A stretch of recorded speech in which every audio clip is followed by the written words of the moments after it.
touch here. And I might also place my fingertips resting up onto the cheekbones, working with the sinuses. And then another one that I like is placing my middle finger, wrapping around gently under the head. Sorry, be careful not to pull hair. And placing the middle fingers, or whatever finger fits right, into the occiput, that place right at the underneath the base of the skull. And then allowing your hands to, usually my first finger comes around on the side of the neck and my thumb comes over the ear. And this, I'm resting my elbows on the table.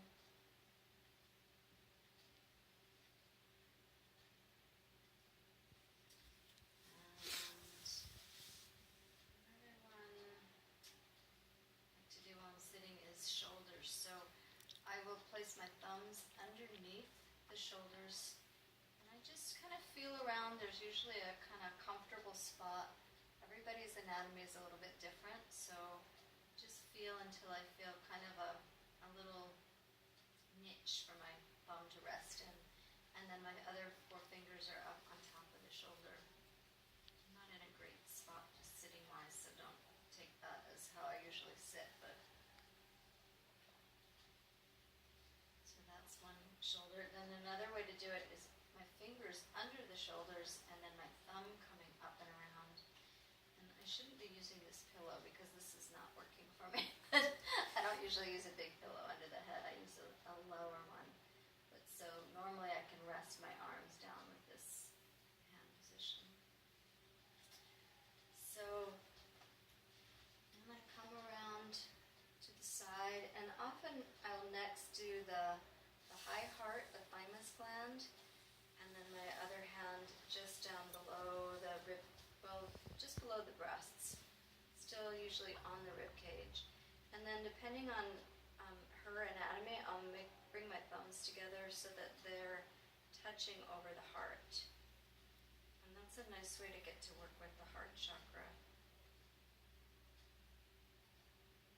And then another position to work with the heart is leaving one hand at the high heart and having my other hand resting, not resting, but in the air, just a distance over the heart.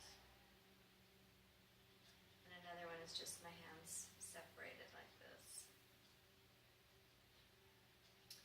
And then I like to work usually with the third chakra, just at the solar plexus here, 2 hands across the body, working with all the internal organs as well.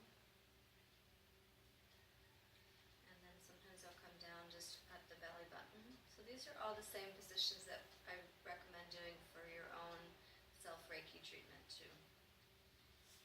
So middle of the belly. And then I like to do one shoulder and one hip like this. There's something about this that really balances the energies nicely. Works really well. And then I'll switch and being really aware as I move my hands. I'm moving a lot faster than I usually do, but still being really aware as you move your hands on and off the body that you're entering her energy field. So you want to move slowly and gently in and out of her energy field, because once somebody drops really deeply into that deep state of relaxation, it can feel really jarring if you move your hand quickly off the body or even entering into her energy field. So normally I would move my hand like this, just slowly in and slowly out. So you can work with the arms. I don't. It depends on the person and what my intuition is telling me. But if I do work on the arms, I'll usually do one hand on the shoulder, one hand on the elbow, or one hand shoulder and one hand on the wrist, or sometimes the hand. And then usually I come down to the knees. I usually work both knees at the same time. When you're doing the healing on yourself, do you do the knees too? I do. I don't always do all these positions on myself or on someone else. These are just all the like the top possibilities, yeah. Right. Mhm. So knees, and you could also do one knee one time and then come around to the other side and do both hands, or even on this side you could do both hands on this knee if you want, depending on how much time you have. And then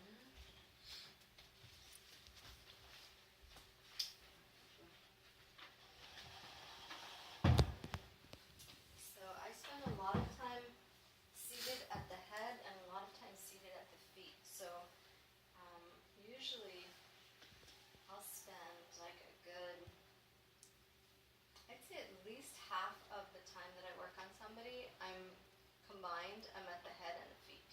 So that might mean like 15 minutes or 20 minutes even at the head, and another 15 minutes that are at the feet, and then the rest of the time is on the rest of the body.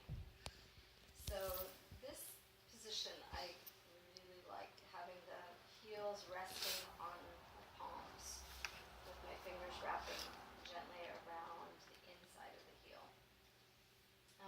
And everybody's different, so people's feet lay differently, and you just have to kind of feel what feels right, where their heels rest comfortably on your hands. And then sometimes I'll bring my fingers up around the ankles too. And then I also like to do the tops of the feet like this. Again, letting my shoulders relax. It's easy to get all hunched up there. So my thumb is on the inside of the ankle, and my other fingers are kind of wrapping around under the ankle. And I spend usually a good 5 minutes in that position. And then I like to finish with this one. This one is a really nice energy point. So there's a spot right between the bones of the big toe and the small toe, and you'll just feel it. You can feel it physically as well as energetically. And then there's a matching spot just on the bottom of the foot, and it feels like, I just feel like there's almost a magnet between my fingers when I touch that spot. It's like a very strong connection, and it's a really nice place to finish up. And you have a lot of energy moving through this spot. Yeah. So keep it. You have to keep it when you did it. You feel it? Yeah, I feel it when I do that to other people.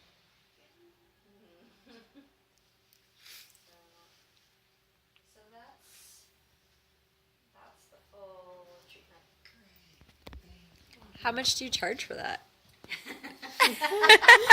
the 5-minute version or the 90-minute version? The 90-minute version. The 90-minute version I charge $100. Actually, it's $120 now, but for people who just are taking this class, it's still $100.